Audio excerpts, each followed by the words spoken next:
সমস্ত দরজা জানালা সবকিছু লক করে ফেলে আর তারপর দুজনে মিলে বাথরুমের বাথটাবের মধ্যে গিয়ে শুয়ে থাকে। বাইরে তখন হাজারো জম্বির চিৎকার শোনা যাচ্ছিল।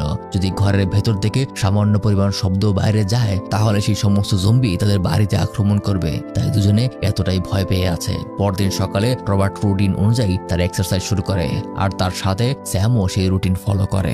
ঘরের বিভিন্ন কোনায় রবার্ট তার ফ্যামিলির ছবি বাঁধিয়ে রেখেছে, কিন্তু তার ফ্যামিলি কেন, আজ তার পাশে স্যাম ছাড়া যেন আর কেউ নেই। তারপর আমরা রবার্টের ল্যাবটাকে দেখতে পাই, সেখানে সে ভিডিও রেকর্ডিং অন করে তার এক্সপেরিমেন্টের ইঁদুরগুলিকে দেখছিল। সে যে ভাইরাসের বিরুদ্ধে লড়াই করার জন্য বিভিন্ন মেডিসিন স্যাম্পল তৈরি করে, একই ভাইরাসের আক্রান্ত ইঁদুরগুলির উপর সেগুলো টেস্ট করে। আর সেখানেই আজকে একটা ইঁদুরকে সে স্বাভাবিক আচরণ করতে দেখে, অর্থাৎ তার এই ওষুধ ইঁদুরের উপর কাজ শুরু করেছে।